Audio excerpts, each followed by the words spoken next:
ছেলে নামাজ পড়বে না মানে নামাজ পড়াতে হবে, মেয়ে নামাজ পড়বে না মানে নামাজ পড়াতে হবে, বাধ্য। নামাজ পড়বে না মানে নামাজ পড়াতে হবে।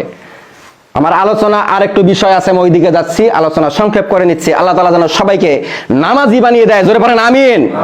আপনি নামাজ পড়বেন, অবশ্যই পড়বেন, নামাজ মাপ নেই। আপনার স্ত্রী অবশ্যই নামাজ পড়বে, না হলে স্ত্রীকে ভাত বন্ধ করে দিবেন বাড়িতে। ছেলে নামাজ না পড়লে মেরে নামাজি বানাবেন, মেয়ে নামাজ না পড়লে মেরে নামাজি বানাবেন। আপনাকে বিনীত অনুরোধ করে যাচ্ছি, আল্লাহ তোমাকে সাক্ষী রাখতেছি, আল্লাহ তুমি সবাইকে হেদায়েত দিয়ে দাও এই এলাকার মানুষকে, জোরে পড়েন আমিন। এই বাংলাদেশে বর্তমান নামাজি আছে 5 প্রকার, জোরে পড়েন নামাজি কয় প্রকার? কয় প্রকার নামাজি? 1 প্রকার নামাজি হলো 5 ওয়াক্ত নামাজি, 5-এর নামাজি। এই 5-এর নামাজিরা হলো ইমানদার, জোরে পড়েন সুবহানাল্লাহ। এরা নিয়মিত 5 ওয়াক্ত নামাজ পড়ে, 5 ওয়াক্ত সালাত আদায় করে, এরা আল্লাহ তাআলাকে ভয় করে। এই নামাজিরা জান্নাতে যাবে, তাদের হৃদয়টা মসজিদের সঙ্গে বাঁধা, আর এই নামাজিরা আরশের তলে ছায়া পাবে। জোরে জোরে আওয়াজ দিয়ে পড়েন না সুবহানাল্লাহ। এরপরে আছে 1 প্রকার 7-এর নামাজি, জোরে কোন কিসের নামাজি? 7-এর নামাজি মানে কি বোঝেন তো? বুঝা পেয়েছেন? 7-এর নামাজি মানে কথা বলে না, কথা বলে না। 7-এর নামাজি মানে সারা বছর নামাজ নাই, শুধু শুক্রবারে নামাজ পড়ো। না না না, 7-এর নামাজিরা জাহান্নামে যাবা। 7-এর নামাজি বাদ দাও, 5-এর নামাজিতে আসো। আল্লাহ তাআলা যেন কবুল করে, জোরে আওয়াজ দিয়ে পড়েন আমিন। এরপরে আছে হলো খাটের নামাজি, জোরে কোন কিসের নামাজি? ওই যে খাটের নামাজি।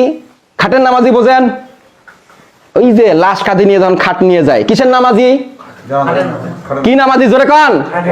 আহারে সলিমুল্লাহ মারা গেল, আল্লাহু আকবার। 2 দিন আগে তো আমাকে হোটেলে চা খাওয়াইলো। আল্লাহ আরো যদি বাসিল থাকিল হয়, কতিলা চা খাবার পান্নু হয়। আল্লাহ লোকটা মারা গেল, জোরে পড়েন আছে না নাই? তা তুমি সারা বছর নামাজ পড়ো না, শুক্রবার পড়ো না, 5 ওয়াক্ত নামাজ পড়ো না, কোন লজ্জা শরম নিয়ে আল্লাহর সামনে তুমি জানাজা দাঁড়ায় দাও? এ পার তো অধিকার কে দিয়েছে? তোমাকে বলছি, তুমি বছরে যে শুধু জানাজা নামাজ পড়ো, তোমাকে বলছি তুমি তাড়াতাড়ি 5 ওয়াক্ত নামাজি 5-এর দলে আসো। আল্লাহ তাআলা তোমার পিছনের গুনাহ ক্ষমা করে দিবেন। তুমি 5 ওয়াক্ত নামাজ ধরো, আল্লাহ যেন কবুল করে, জোরে পড়েন আমিন। এরপরে আরেকটা আছে ঠাটের নামাজি, জোরে কোন কিসের নামাজি? ঠাটের নামাজি। ঈদের সময় আসলে এমন একটা ভাব করে, মনে হয় মার্কেটে পাঞ্জাবি না কিনলে, পায়জামা না কিনলে, আতর না কিনলে, টুপি না কিনলে মনে হয় ঈদের নামাজ পড়া যাবে না। এমন সন্তান যুবক সমাজে আছে না নাই? সারা বছর নামাজের খবর নাই, 5 ওয়াক্ত নামাজের খবর নাই, ঈদের নামাজ নিয়ে এত ব্যস্ত। কেনাকাটা করতে হবে, আতর কিনতে হবে, আবার তোমাকে পাঞ্জাবি কিনতে হবে, আবার নতুন টুপি কিনতে হবে, আবার পায়জামা কিনতে হবে, আবার জুতা কিনতে হবে ঈদের নামাজ পড়ার জন্য।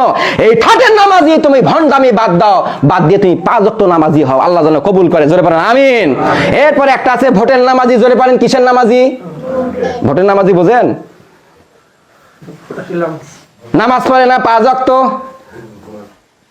নামাজ পড়ে না 1 ওয়াক্ত, গাঞ্জা খায় কয় ওয়াক্ত? 5 ওয়াক্ত। সারা বছর নামাজের খবর নাই, ভোট আসলেই সুন্দর করে পাঞ্জাবিটা লাগাও, ইসলাম নিয়ে তুমি বিদ্রোহ করো, ইসলামের বিরুদ্ধে তুমি সুন্দর করে পাঞ্জাবিটা লাগাও, লাগার পরে সুন্দর একটা টুপি লাগাও, সুন্দর একটা পাঞ্জাবি পেন্দো, সুন্দর করে দাড়িটা একটু হালকা হালকা রেখে দাও ভোটের আগে আগে, যাওয়ার পরে বলো আসসালামু আলাইকুম, আমি আপনাদের কাছে একটা নিবেদন নিয়ে এসেছি, আমার মার্কা অমুক, আমাকে ভোটে জয়যুক্ত করে দেবেন, মসজিদের এই এই কাজ করে দেবো, রাস্তাঘাটের এই এই কাজ করে দেবো।